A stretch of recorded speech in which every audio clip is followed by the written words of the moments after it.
trop plaisir de se retrouver sur une nouvelle vidéo pour une rénovation d'un BMX Race Vintage, puisqu'il date des années 90. Ça tombe super bien parce que dans un an, c'est le BOMD 3, c'est-à-dire le Bicycle of Motocross Day, qui aura lieu à Montdomergue, dans le Lot. Pour cette occasion spéciale, j'aimerais me retaper ce BMX que vous avez sous les yeux.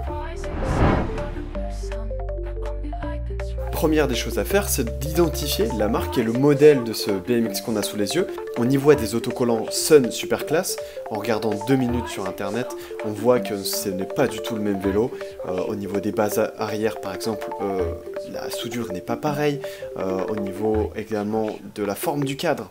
Donc rien que là déjà, on sait que ce n'est pas un Sun Superclass, ce sont juste des stickers. On va donc maintenant chercher des indices qui vont nous permettre d'identifier la marque et le modèle de ce BMX. Donc il faut regarder en détail les différents éléments du BMX. Donc par exemple la selle.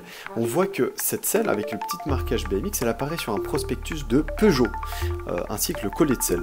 La mousse également est la même. Et si on regarde le guidon et la potence, ils ont l'air très similaires aussi par rapport au prospectus. Par contre, on se rend compte que les roues, par rapport à l'affiche, sont différentes, puisque sur la photo, elles sont droites. Donc là, on se demande, déjà il y a quand même beaucoup d'indices qui nous permettent de dire que ce n'est pas un Sun Superclass, malgré tous les stickers qui sont en bon état, donc j'essaierai de les retirer sans les désagréger pour les envoyer à quelqu'un, par exemple, s'il veut se refaire un montage Sun. Et par contre, on n'a pas de marquage qui nous indique vraiment que c'est un Peugeot en dessous. Généralement, on y a un numéro de série.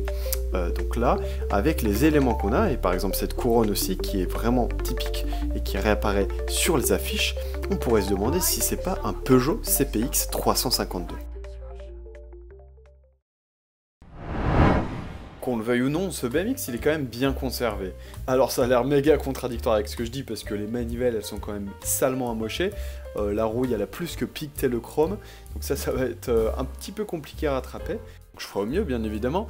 Et puis après on a quoi? On a la chaîne qui est aussi bien rouillée. Bon, à la limite ça c'est du consommable, c'est pas trop un souci. Et le reste, il y a des petites piqûres en surface sur le cadre. Par exemple les jonctions avec la visserie au niveau des freins, elle est blanchie. Les roues en plastique ont les marques des freins. Les pneus, bon, ils sont dans une usure relative. Celui de l'arrière un petit peu plus attaqué que celui de l'avant, ça a fait des gros dérapages, ça je le sais. Après, voilà, on a aussi de la corrosion assez prononcée sur le guidon, avec carrément la peinture qui s'écaille. Pas top, franchement, la qualité de l'acier sur ce guidon. Devant, il a pris cher. Après, les freins, bon, ici c'est de l'alu, donc ça pose pas de soucis. On a quelques piqûres sur le cadre, comme on peut voir. Là, l'expression ronger son frein, elle est plus vraie que jamais, clairement. Soit il était radin, soit il a vraiment rongé son frein. Métal contre plastique, vous connaissez la suite. Alors la première étape à faire avant de commencer n'importe quel travaux de rénovation, c'est tout simplement de le démonter. Là on va le désosser, on va le mettre à poil. Autant dire que celui-là il va nous servir, WD-40, pour dégripper les pièces. Allez, au préalable, histoire de débloquer un petit peu les systèmes au niveau des vis qui ont l'air un petit peu touchés par la rouille. Et puis après on prend les outils qui vont bien et on y met un peu d'effort.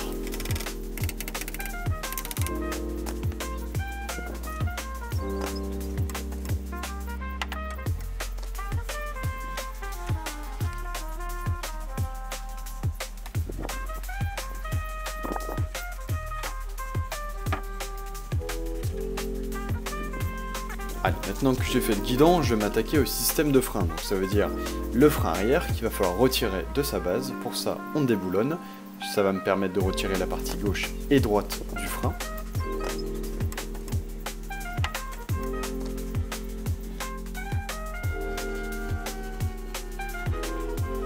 Bon, on fait la même pour l'avant, c'est la même chose. On enlève le boulon de devant et on va pouvoir retirer les deux mâchoires, côté gauche, côté droit. Un peu de WD-40, voilà la petite sauce du chef.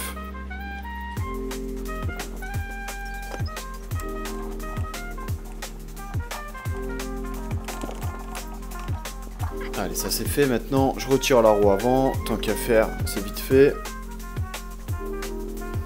On va retirer la potence. Pour ça, c'est pas compliqué. Il y a une tige centrale filetée qui tire sur un expander qui lui-même vient s'appuyer contre l'intérieur du pivot de la fourche. Ici, je mets des petits coups pour aider à débloquer des pièces qui seraient coincées.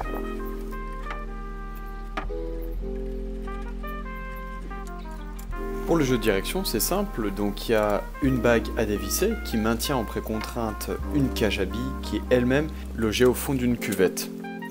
On peut donc retirer la fourche sans problème et on voit alors les cages à billes qui sont là, au-dessus et en dessous. Ils sont franchement pas en mauvais état, même si la graisse est bien noire, ils sont quand même encore lubrifiés, donc ça c'est important. Bon, vous imaginez bien ce que je vais faire, je suis parti pour faire un gâteau.